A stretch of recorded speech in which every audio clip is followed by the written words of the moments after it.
There are three reasons why we experience rejection from people. The first is that people reject us when we don't meet their expectations. The second, people reject us when we exceed their expectations.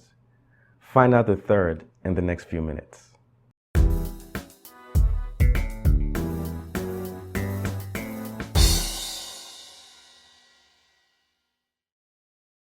Hello, my name is Toks. I'm the author of Rejected for a Purpose, How God Uses Rejection to help you find and fulfill your destiny. Welcome to part 5 of How to Overcome Rejection. The third reason why we experience rejection is somewhat a combination of the first two reasons, which are people reject us when we don't meet their expectations. That's the first. The second is people reject us when we exceed their expectations. However, the third reason why we experience rejection is because we did right and wrong at the same time. In other words, we may have done the right thing, but at the wrong time. The third reason why we experience rejection from people has to do with wrong timing. At any other time, our request, our attempts to achieve something may have been successful, but the timing of what we were trying to accomplish was the wrong time, and consequently, we experienced rejection. There's an example that kind of reinforces this truth in the Bible, and it's in Numbers chapter 14, verses 40 to 45. This account comes after God told the Israelites to enter into the promised land and possess it. And if you're familiar with the story, God wanted the Israelites who he delivered from Egypt to go into the promised land. They sent 12 spies to check out the land and see if it was conducive for their possession.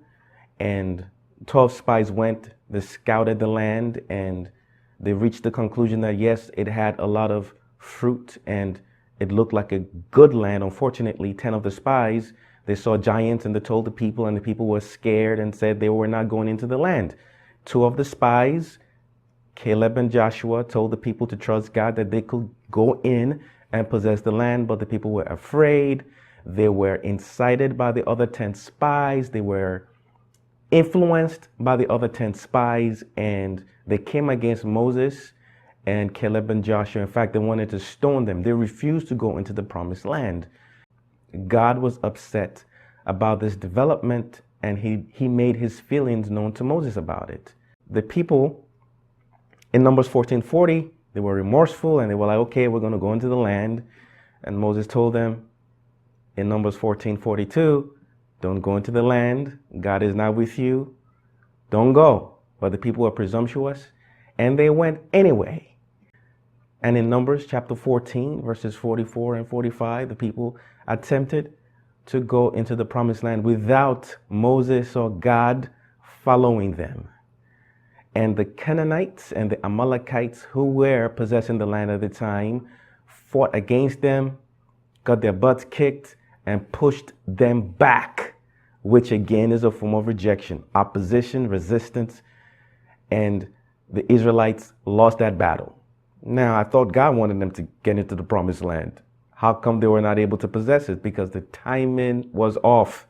There was a window of opportunity that they had. When God told them initially to go into the promised land, they refused. And later on, they decided to go, but the timing was off.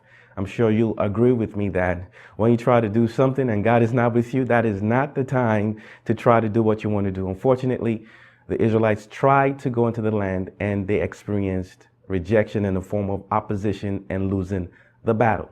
Timing is critical in everything that we do, and often is the third reason why we experience rejection from people. Every time I talk about the relevance of timing to rejection, I'm reminded of a profound statement made by the leadership expert Dr. John Maxwell in what he describes as the law of timing. The wrong action at the wrong time brings disaster. The wrong action at the right time is a mistake. The right action at the wrong time brings resistance. But the right action at the right time results in success. Let me say that one more time. The wrong action at the wrong time brings disaster. The wrong action at the right time is a mistake. The right action at the wrong time brings resistance, but the right action at the right time results in success. Imagine that you are driving a car. You're driving your car on a road, you're going to a certain destination. As you drive your car, you come to a traffic light, and the light turns red. That means you need to stop your car. The light being red does not mean you can't drive your car.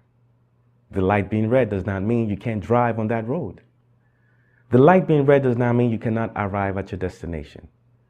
The light being red simply means this is not the time for you to drive. Just stop and wait, because there are other cars on the intersecting roads that need to move as well. Imagine that the car represents your life. The road represents the path to your destiny, and your destination, of course, is your destiny. Imagine that the traffic light represents God. God is the traffic controller of our lives. He wants to ensure that we arrive at our destinations safe and sound and at the right time. And sometimes, using authority figures in our lives, He flashes His red light to say stop. Sometimes God uses people to say, hey, stop. This is not the time. Not now does not mean not ever. Unfortunately, that's what we see sometimes. Instead of understanding that there's a timing to everything, we proceed presumptuously and get our butts kicked, and sometimes we experience rejection. Unfortunately, because of our impatience, sometimes we run the red light. And of course, you know what can happen when that happens. We get into a collision. We get into an accident. We get into a break-up because of the timing of what we were trying to do. Sometimes we may be like those motorists who are lucky to avoid a collision when they run the red light. Unfortunately, popo or police officers see what you did and they catch you and you get ticketed for reckless driving. In other words, when we go ahead of time of what we're supposed to do, sometimes we pay a price. It costs us. Sometimes it costs us our dignity, our achievements, our emotions, our relationships, because we went ahead of time. Sometimes we may be like the motorist who decide, you know what, I'm not going to run the red light. I'll just take another route. So we don't run the red light. We just take another route. Unfortunately, what happens is when you take another route, you get off the path you were supposed to be on. And sometimes you get so lost out of God's will for your life, out of God's plan, out of what you're supposed to be doing, out of where you're supposed to go. You get far off from God's best path for your life. And you get so lost in things. And sometimes we wonder, how did I get here? All because we're trying to get ahead faster. Timing is critical. And timing is the third reason why we experience rejection from people. Like I said before, the main reasons why we experience rejection from people are because we don't meet their expectations, we exceed their expectations, and because we try to accomplish things with them at the wrong time. However, while that is good information, I did not shoot these videos for you to know those things. Those are things for you to think about, chit chat with your friends about, contemplate about, but they are not as important as why ultimately God allows us to experience rebuff, to experience disapproval, to experience people turning us down. That is the most important thing. Why does God allow us to experience rejection? Find out next week. Until then, thank you for subscribing to the channel. Thank you for sharing with your friends. Until next week, take care. Stay blessed.